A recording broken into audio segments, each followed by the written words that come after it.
धीरे आसे पतलू भाई रे धीरे आसे पतलू भाई रे घोड़ा धानी कथा मते जला रे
गोटे कथा कहवाक तुमको डाक दे मात्र गोटे कथा हां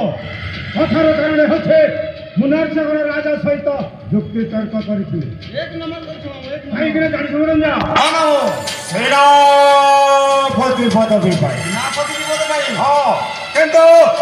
मते सेनापति न दे आउ अन्य जन को सेनापति पदवी दे सेटा भूल मामू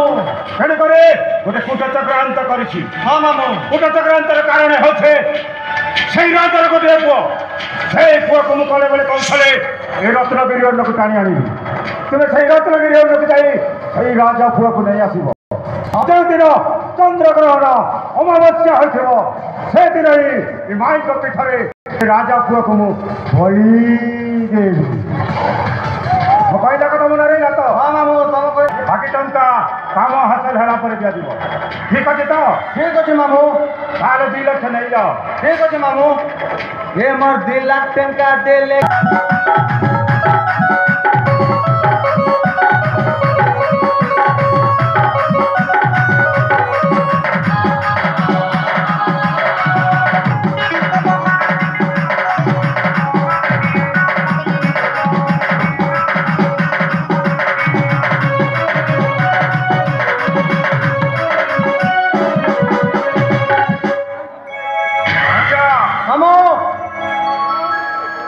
टंकालवरे केबे भी मो पछ पटर छुरी मारिबन ना मामू ना जहा कहबो मो सामने रे मते जवाब दबो ठीक अछि मामू किंतु मो पछ पटर छुरी मारिबन ओके मामू ताले मो आसो छी ओके मामू ठीक अछि आपण आसी पारंती जय मा काले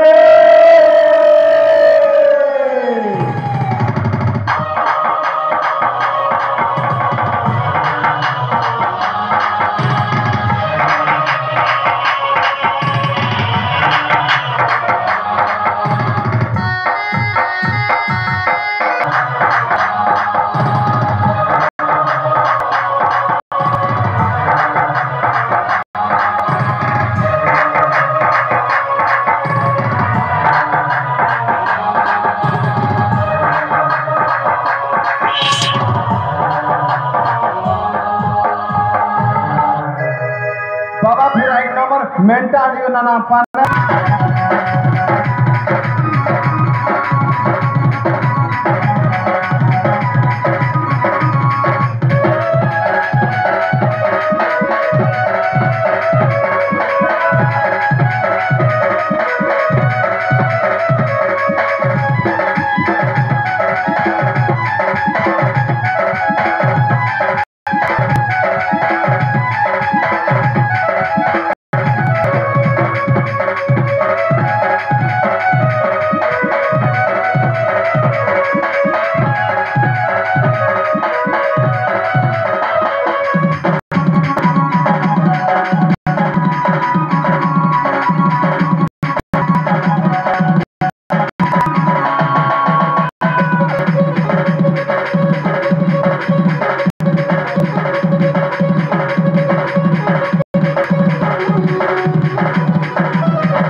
मोर नमस्कार नमस्कार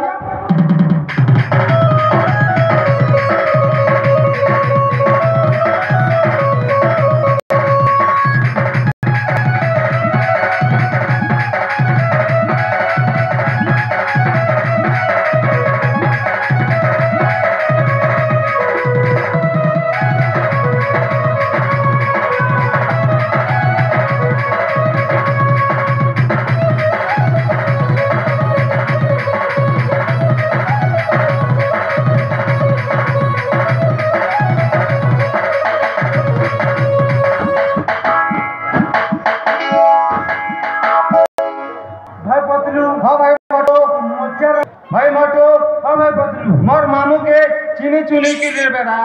मामू के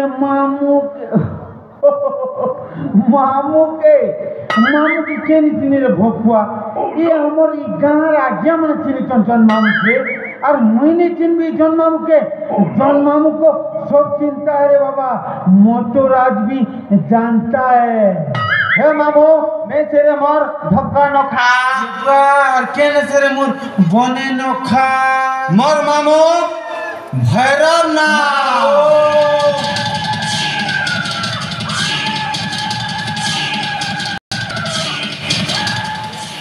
ओ मामू भैरव ना हां मामू भैरव ना झड़ा जे मोटे डाकी पोती ने मामू भैरव ना के झड़ा होला के मोटे डाकी पोती मामू कोई छान हां मामू कोई छान बोली गोटे ठीक करा भंजा ये बोली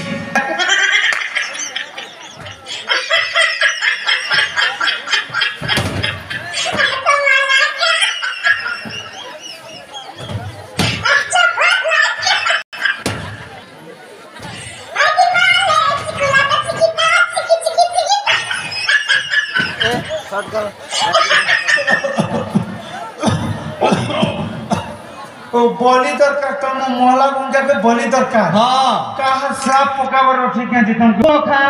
केन बोली तेरे मोर बने नो खा मना बोले